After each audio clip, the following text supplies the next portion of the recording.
आखिर देवों के देव महादेव भगवान शिव को किसने दिया शक्तिशाली त्रिशूल, डमरू और नाग? आप देख रहे हैं मिस्टीरियस हिंदू। तो चलिए अब करते हैं ज्ञान की बात। वीडियो में आगे बढ़ने से पहले हमारे चैनल को सब्सक्राइब अवश्य करें और बेल आइकन जरूर दबाएं। विश्व का कण कण शिव मैं हूँ, अब हर शक्ति का अवतार उठे। जल थल और अंबर से फिर बम बम बोले की जय जयकार उठे। हर हर महादेव। इसी बात पर कमेंट बॉक्स में हर हर महादेव अवश्य लिखें। देवों के देव भगवान शिव जिनसे इस ब्रह्मांड की शुरुआत भी है और इस ब्रह्मांड का अंत भी। लेकिन एक सवाल आपके मन में कभी ना कभी जरूर उठा होगा कि आखिर भगवान शिव जी को डमरू, त्रिशूल और नाग कैसे प्राप्त हुआ। तो चलिए इसी विषय पर विस्तार से जानते हैं। सबसे पहले जानते हैं आखिर कैसे मिला शिव जी को उनका त्रिशूल। भगवान शिव जी सर्वश्रेष्ठ अस्त्र शस्त्र के ज्ञाता हैं। पौराणिक कथाओं में शिव पुराण के अनुसार एक कथा कही गई है कि धनुष और त्रिशूल के स्वयं निर्माण करता स्वयं भगवान शिव जी ही हैं और सबसे पहले उन्होंने ही धनुष का आविष्कार किया था और सबसे पहले उसी का प्रयोग किया था। लेकिन फिर भगवान शिव जी के पास त्रिशूल कहां से आया? शिव पुराण में इसके बारे में भी विस्तार से बताया गया है। कहा जाता है कि सृष्टि के आरंभ में जब ब्रह्मांड से शिव जी प्रकट हुए तो उनके साथ 3 गुण जो कि रज, तम और सत भी प्रकट हुए। यही 3 गुण शिव जी के 3 शूल अर्थात त्रिशूल बने। इन तीनों गुणों के बगैर सृष्टि का सृजन और उसमें सामंजस्य बिठा पाना संभव नहीं था।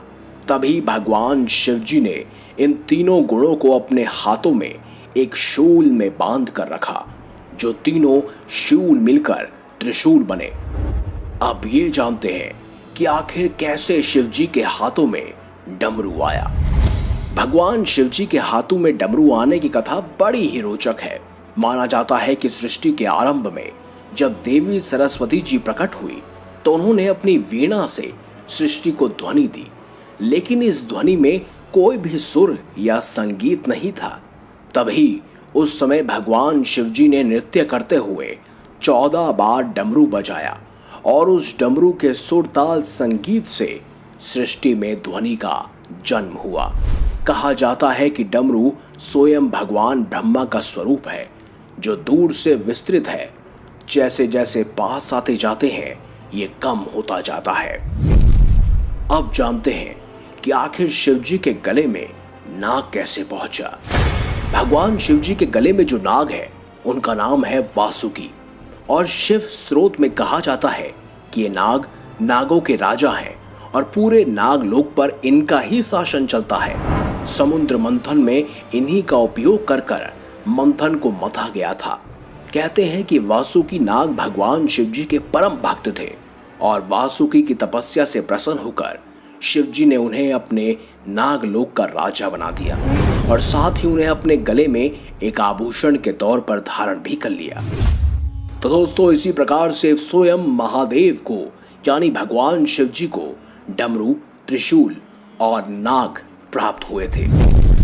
आशा है आपको ये जानकारी अच्छी लगी हो। अगर ये वीडियो आपको अच्छी लगी है तो लाइक कीजिए, हमारे चैनल को सब्सक्राइब कीजिए और ज्यादा से ज्यादा शेयर भी कीजिए। साथ ही कमेंट बॉक्स में हर हर महादेव अवश्य लिखिएगा। मिलेंगे अगली बार एक नई खास वीडियो के साथ। अब तक के लिए देखते रहिए संपूर्ण ज्ञान का केंद्र बिंदु मिस्टीरियस हिंदू।